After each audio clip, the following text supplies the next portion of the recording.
Hello, in this video I want to tell you about my experience after Battle of Mariupol.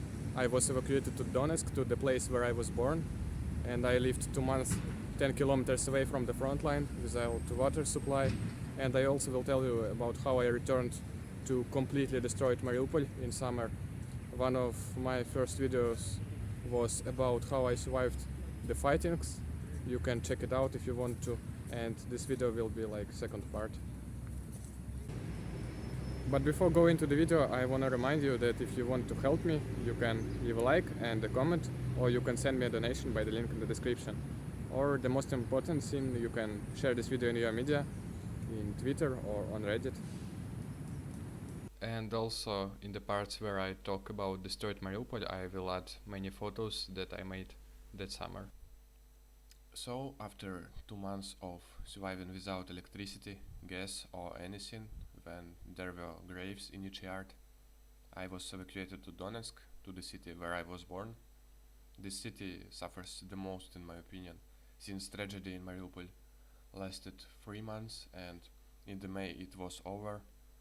But Donetsk suffered for 8 years and it's continuing right now. No water supply and constant shellings. Still, for first 2 weeks after Mariupol, Donetsk was like a paradise for me. I had electricity, gas, and I just enjoyed seeing the lights from my window at night. There were problems with water supply even before 2013, but after 24th of February Ukraine just cut it.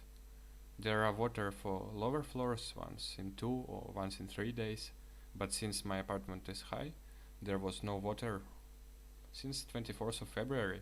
So every day I had to carry it from boiler house to where fire trucks bring it. Now about challenge. I lived 10 kilometers away from the front line and almost every day from my window I've seen smoke. I remember how Ukraine hit market 300 meters from me, and few days later a bus 200 meters from me, and many more cases since it happened almost every day.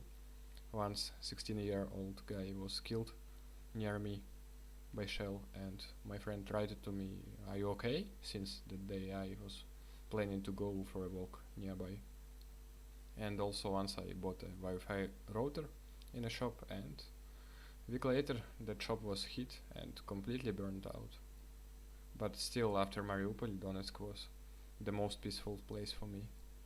Also, there was forced mobilization in DPR in spring 2022, like the one that happens in Ukraine till now. So there were no taxi drivers and no men on the street. Many shops were closed because of it. It ended a year ago when Donetsk officially joined Russia. And by the way, everything in Donetsk was working before 3 p.m. Every shop and everything.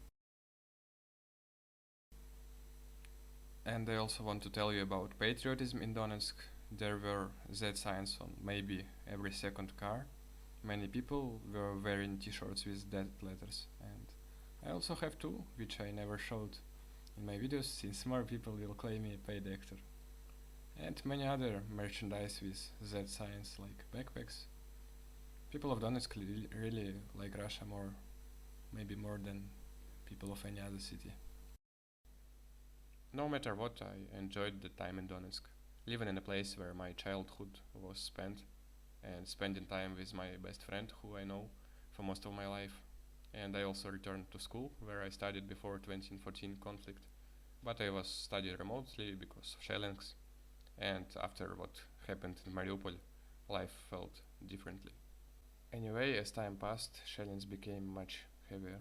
My friend from Moscow invited me to visit capital. I lived there for a week and it was wonderful, but apartment rent was expensive and I didn't plan to stay there. And at this moment I've got news that in my apartment in Mariupol there is electricity and there is water. And I also missed Mariupol, even when living in Moscow. And when I returned to Donetsk from Moscow, shell hit 50 meters from me. I have a photo. So I decided to return to Mariupol since it's much more safe and there is water. It's good to take a shower, you know. When I returned, seeing the destroyed Mariupol was shocking for me. Back in April I've seen graves everywhere, but for some reason it didn't shock me and when I returned and graves and debris were cleared. But still, seeing all of this was mentally hard for me. The intensive reconstruction works I am showing in my videos started around November 2022, a year ago, and in summer Mariupol was really apocalyptic. I had no internet at home, only in the center of the city, and I also had no friends since all of my friends left, so I just walked lonely the streets of destroyed Mariupol and sometimes riding on my bicycle, and I also was in the destroyed drama theater before it was closed, and in some other places, like this is my classroom where I studied before war. And I also tried to find a walk, but since reconstruction didn't begin at this moment, I couldn't. City was really empty, there were only street markets and little food shops, mostly powered by generators. No cafes, nothing, not a single traffic light. First traffic light was made in August, I remember it. Still, I decided to stay here instead of returning to Donetsk under shellings. And since I walked a lot, I've seen reconstruction progress by my own eyes.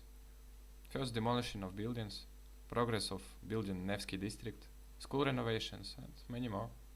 Development of the city became especially intensive in November or December 2022 when DPR supermarkets and many small businesses were opened and Russia started to repair damaged buildings.